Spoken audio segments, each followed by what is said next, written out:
Ladies and gentlemen, come with me on a journey as we celebrate more than 50 years of television. Bush television, that is.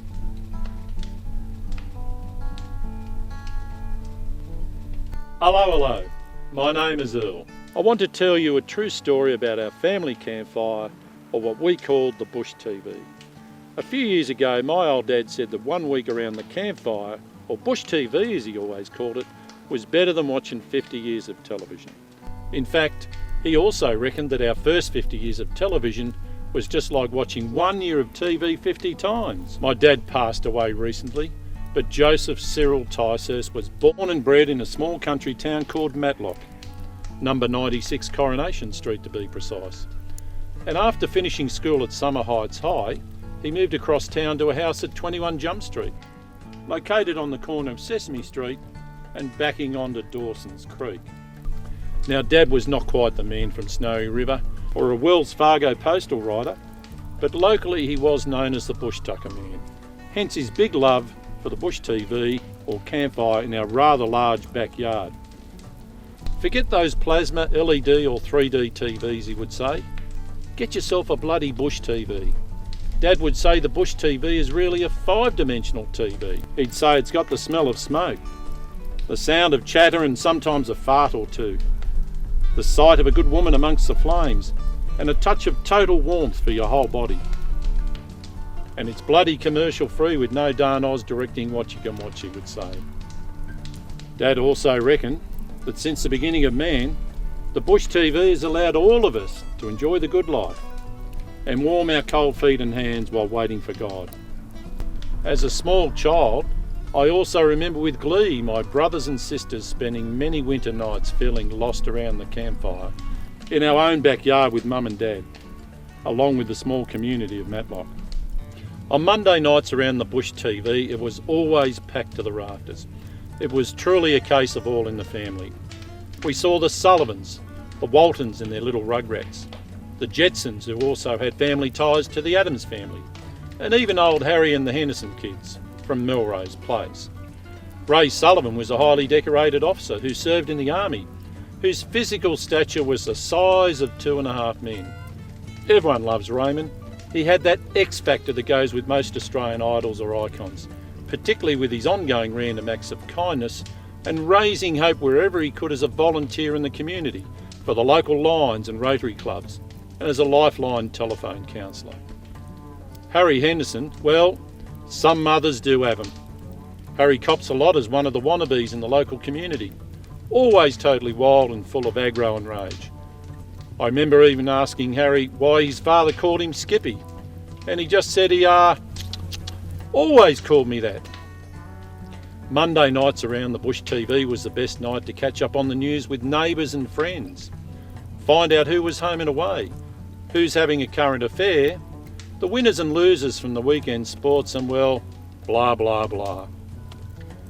I also remember one time when Pugsley Adams, a nice young family guy who went on Who Wants to Be a Millionaire, just for laughs he did it, only to become the biggest loser when he bombed out on the first Q&A.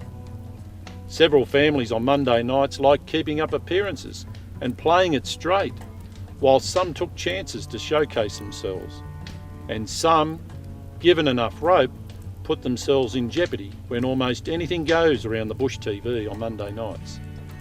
The Bush TV is absolutely fabulous when you lie down near the campfire and look up into the night sky.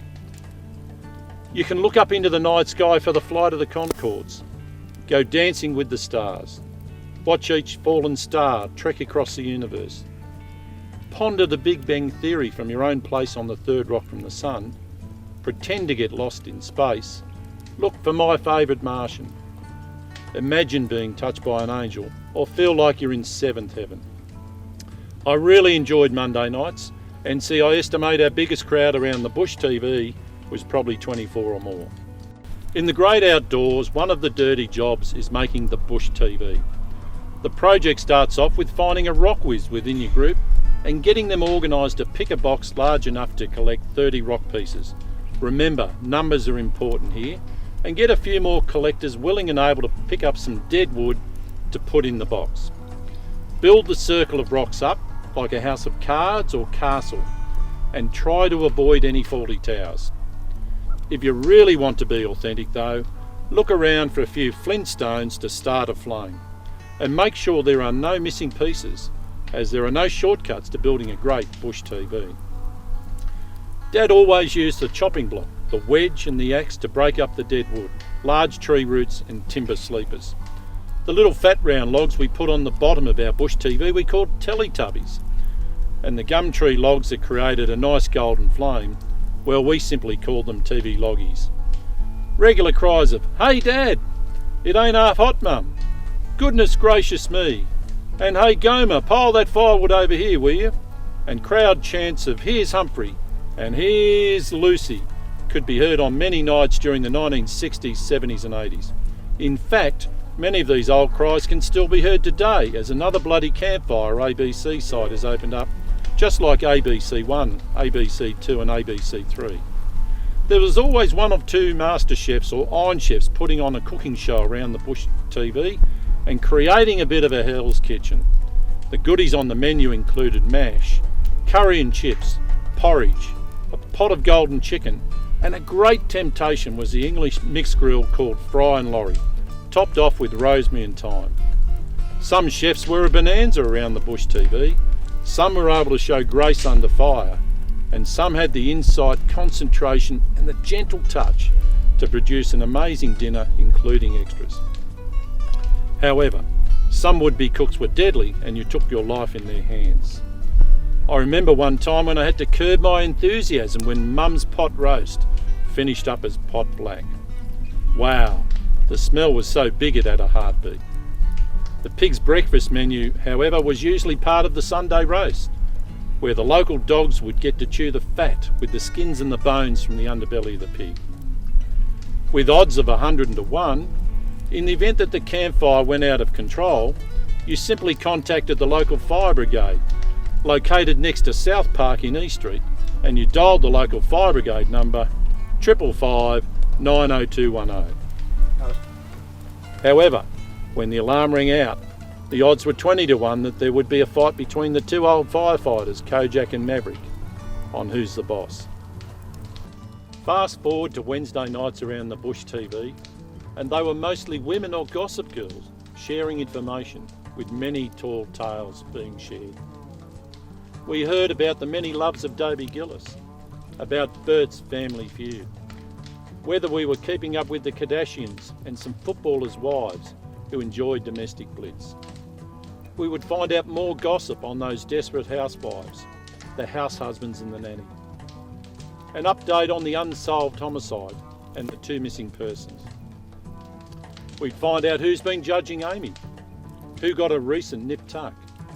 We'd get some hearsay about our neighbours at war, who's had new offspring, the certain women who do or don't put out, where you can get sex in the city or seek a sea change, and a bit more on those women who pride themselves with better homes and gardens, or perhaps a new home improvement.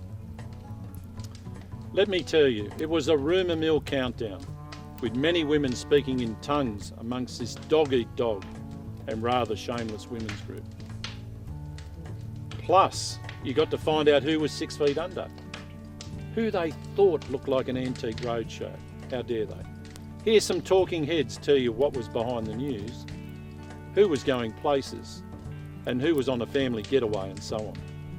There were even nights just for the blokes called Secret Men's Business. We would hear blokes bragging about their Mr. Squiggle or growing pains, and those called Waking the Dead, if you know what I mean. We would hear about blokes getting their flipper out in front of Roseanne. She was the mole around town, known to be open all hours. According to Jim though, many blokes at the pub, including the two Ronnies, have all tried to play school with Roseanne, or romp a room, if you know what I mean. I even remember when two of Mrs. Brown's boys came down the back stairs one night to show off their bananas in pyjamas. I guess there would be one or be two reasons for doing that. Other show and tell challenges were made on who had balls of steel or the best top gear. Yep, the night was sometimes full of men behaving badly. I remember conversations around the bush TV where the crowd banter was talking about your generation, the restless years, reflecting on the good old days and the class of 74. Thinking about where are they now, the new faces down the street, and what it's like being married with children. Hey, it's Saturday now and there's something in the air. It's been a good news week and we take the time to thank God you're here on earth. It's been an amazing race during the week, but we're all together now as one entourage, drawn together as a full house if you like. Saturday nights we're in Don Burke's backyard. My father knows best, and on Saturday nights Dad used to take a roll call of all the visitors. And if he got the wiggles, it sometimes took almost 60 minutes to call. Dad's army background prompted this regular roll call event, which commenced with Will and Grace, finished with Hamish and Andy, and some of the in-betweeners included the young ones, Starsky and Hutch, the Gilmore girls in Kath and Kim, the bold and beautiful Mike and Molly Wilfred, that odd couple, Lano and Woodley, the Beauty and the Beast in Dharma and Greg Cosby, and the Beauty and the Geek in Mork and Mindy Taggart, and of course that mother and son combination, Oprah and Fraser Sherlock. A much quicker roll call might have sounded like Barney Miller, Barnaby Jones, Lizzie McGuire, Alf, Dexter, Rove, Conan, Bluey, Dallas, Seinfeld, Benny Hill, Steve Irwin, Penn and Teller, the McLeod's daughters and Kerry Ann and Laverne and Shirley Tick, Paul Hogan, Doctor Who, Dr. Phil of course, Nurse Jackie, the Block Brothers, Postman Pat, Fireman Sam, Bob the Builder, Basil Brush, the Law and Order legends, Inspector Morse and Inspector Gadget, Blinky Bill of course, Drew Carey, Benson, Kathy Griffin and Bear Grylls. All here, all a cherished part of our family around the Bush TV. One time in the 70s showed us all up when a surprise visitor and Auntie Jack turned up. He was as queer as folk as he enjoyed different strokes. Whilst he was also known as the voice and the King of Queens, he still had a queer eye for the straight guy in Jerry Springer, who worked in customs alongside him at the airport. Another surprise was when the Golden Girls turned up, including Carol Burnett and Ricky Lake, along with Perry Mason's good wife, Ally McBeal, Wonder Woman Ellen DeGeneres, and the saint of all saints in Norman Gunston. Saturday night families included the Brady Bunch, a very modern family in the Osbornes. We had great fun with the Munsters, and the family here you would see repeatedly on every night around the Bush TV was the Simpsons, of course. It's now time to reflect on our Bush TV. It can be said that as time goes by, people like us all have one foot in the grave until death do us part. So remember, today, tonight, around the campfire or Bush TV, our past family and friends are always alive when we talk about it. And remember too, there are no former celebrities around our Bush TV, so take the time to talk to everyone, past, present and new. And look beyond tomorrow when opportunity knocks for more happy days. Get smart, draw up a mental list, ask why is it so, identify the dream, don't rush it, and remember again, who dares wins.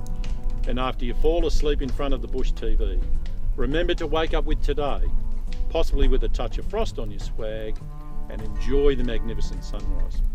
Oh, and let me remind you that we've had more than 50 years of Fox Sports around our Bush TV, and it's still bloody free. Cheers everyone.